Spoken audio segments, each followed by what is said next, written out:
Bolehkah Tuan terangkan apa perlu pelajar buat bila dapat penguat daripada guru di tokoh dan sebagainya, berlaku kebakaran dan sebagainya. Jadi apa langkah-langkah yang anak-anak pelajar perlu buat? Terima kasih Eko. Soalan yang bagus tu. Urusannya gitu tadi tu. Dah. Okey. Apa yang perlu dilakukan apabila berlakunya kebakaran? Okey. Pertama, kita kena dengar. Apabila kita akan bunyi loceng mahu kan? Bunyi loceng ya, agak ketika loceng dulu. Kering, loceng panjang kan? Bukan loceng yang kita habis lah ni, kering gitu. Ataupun kalau nak balik tu, kering boleh balik gitu. Apabila berlaku cemasan ni, loceng yang panjang. Tak berhenti. Kering. Kita kena kosongkan bangunan ni. Kita pergi berkumpul tempat yang ada tanda tempat berkumpul. Mana tempat berkumpul sini? Mana? Di padang sekolah ada. Ya. Kalau ada mana-mana tempat yang berhampiran dengan bangunan kita lah. Sini bangunan blok ni ke padang ni. Kalau ada di blok lain tu ada tempat lapas itu lah tempat dia berkumpul. Tak sebenarnya berkumpul tempat sahaja. Selain daripada tu, kita kena laukan api. Kita tahu kepada rakan-rakan kita.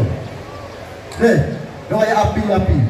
Lepas tu, kita kena janganlah nak bonggar, nak apa tadi, kita jangan panik. Tak penting jangan panik. Kalau buat yang besar ni, profil ni, kita guna alat panah api ada tu untuk padam dulu dekat api permulaan. Ada tu kata jangan kita khianati bayi-bayi ni. Ni ada orang khianat ni, orang nakal-nakal ni tekan tu. Dia merosakkan. Jadi alat panah api ada tu. Hak ni apabila awak tekan sekali tak boleh guna dah. Ni alat panah api ada ni kan. Awak tak buping dia tu, awak tekan sekali habis. Kita nak refill balik pula bukannya mudah nak dapat peruntukan. Cikgu kena buat surat pintok dengan PPD lagi, pintok dengan DPL lagi untuk refill balik pula alat panah api. Lepas tu pula kita kena bagi kepada rakan-rakan kita yang lain upaya OKU dulu. Maksudnya bukan kayu, bukan hanya kata tu. Dia lemah sikit ke apa ke, dia besar, kita bagi dia ruang dia dulu, betul dulu. Lepas tu kita cari pintu yang paling hampir dengan kita nak keluar. Jadi tangga ni so, kita ada dua tangga kan? Ada? Betul ni? Tangga yang paling hampir dengan kita. Jadi nak berebut tangga ni so, pintu banyak di kelas kita, dua pintu kan? Depan so, belakang sepintu kan? Orang belakang ada pintu belakang lah, ada belakang pintu depan lah. Dia nak berebut sepintu. Lepas tu pada dalam kelas kita ada dua soalan kan? Dua darjah. Dua kelas. Boleh kalau betul. Dua kelas. Sebagai tanda ingatan, kita teruskan lagi dengan penyampaian cedera hati majliskan. Sedangkan ini Saya bukan budak Umayyah dari Kelompok S1. Punca berlakunya kebakaran disebabkan faktor semula jadi, unsur khianat, kemalangan dan kesuaian. Okey, faktor berlakunya kebakaran. Itu dikategorikan sebagai unsur kebakaran. Okey, baik. Soalan saya, apa sebab ataupun kenapa boleh berlakunya kebakaran ataupun berlakunya api tadi? Oksigen, bahan seperti pintas dengan punca api.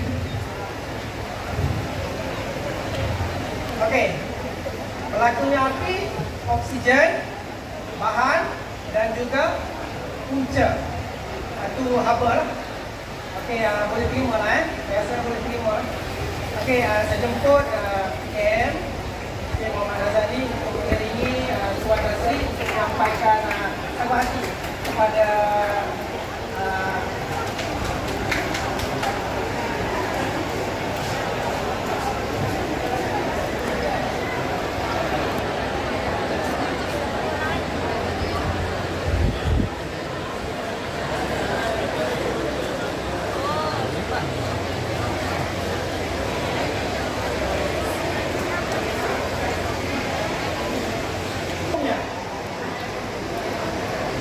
awak ingat betul-betul tadi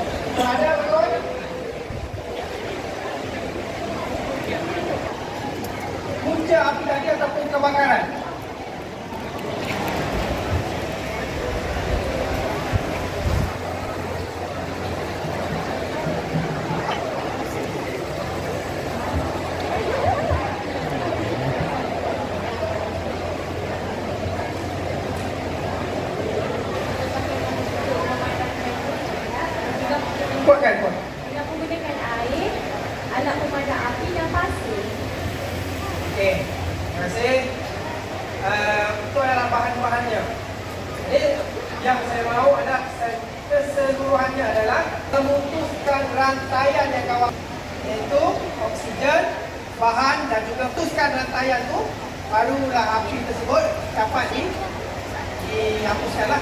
Okey, Tania, rasa betul juga jawapan itu, silakan.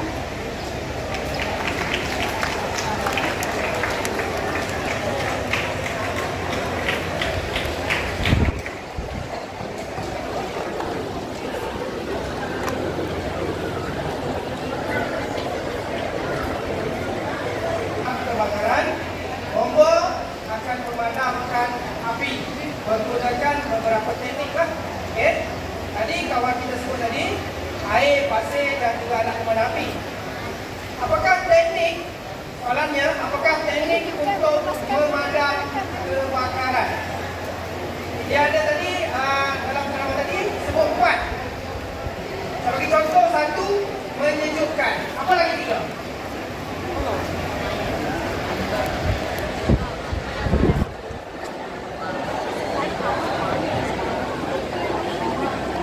Wakil lelaki dan darinya. Nama saya Nusantara Sudirman S1.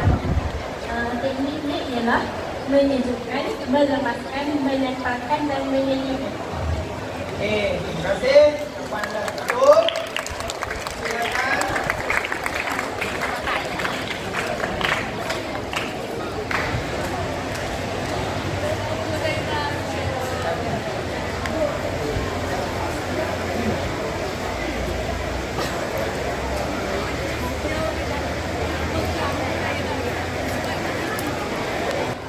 Ada 2 sistem betul, aktif dan juga pasif. Okey, soalannya, terangkan kepada kita semua bagaimana sistem pencegahan secara pasif. Terangkan kepada semua sistem pencegahan secara pasif.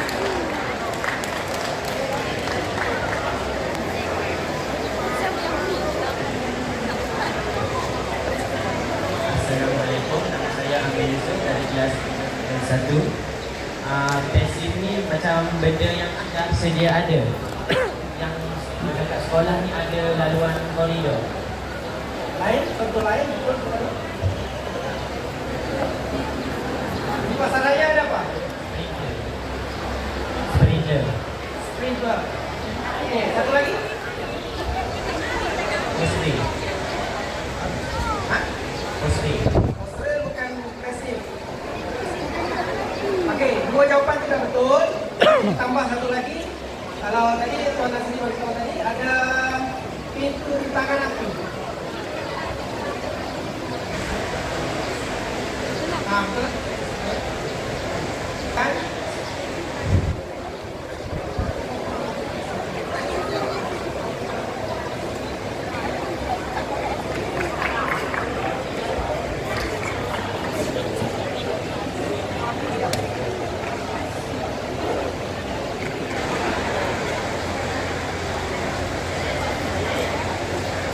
Okey, sebenarnya baik. Kita semua sudah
kebakaran akibat daripada kecuaian ini sendiri ialah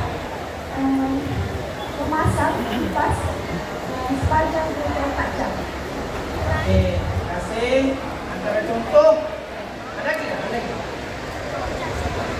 Satu lagi contoh yang boleh saya gunakan, guna air yang penting power atau kekurangan power itu merupakan satu faktor kunci kebakaran. Terima kasih. Jawapan betul. Okey, jadi ada beberapa kecuaian yang kita biasa lakukan, yang biasa kita buat lah. Contoh kita tinggalkan rumah, tidak tutup gas, ataupun kita tutup pada gas tu. Dan kita menggunakan kipas panjang. Okey, terima kasih kepada Puan Rosli dan Puan Romel. Itu saja daripada saya. Terima kasih. Encik Muhammad Fauzan bin Hassan Perlukan Pentadbiran untuk menyampaikan cedera hati pada kenang-kenangan daripada pihak sekolah kepada yang dihormati PKP 1 Muhammad Nazri terkait bersama dengan pendidik. Dipersilakan.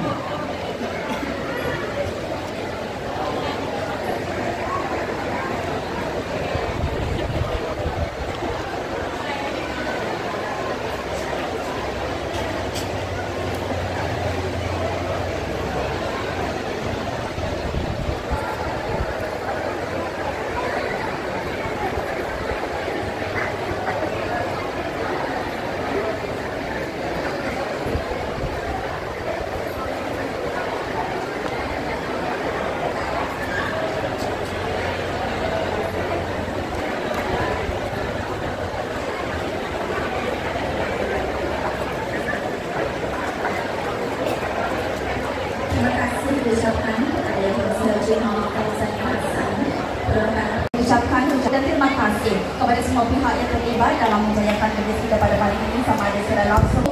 Moga kita semua akan beroleh keberkatan daripadanya. Dan di kesempatan ini saya ingin memohon ribuan kemaafan andai ada salah dan silap sepanjang saya mengacarakan majlis saya ini. Aku yang ahli hadza wa astaghfirullahal azim. Assalamualaikum warahmatullahi wabarakatuh. Majlis diteruskan dengan penggambaran dijemput para pentadbir untuk turun ke pentas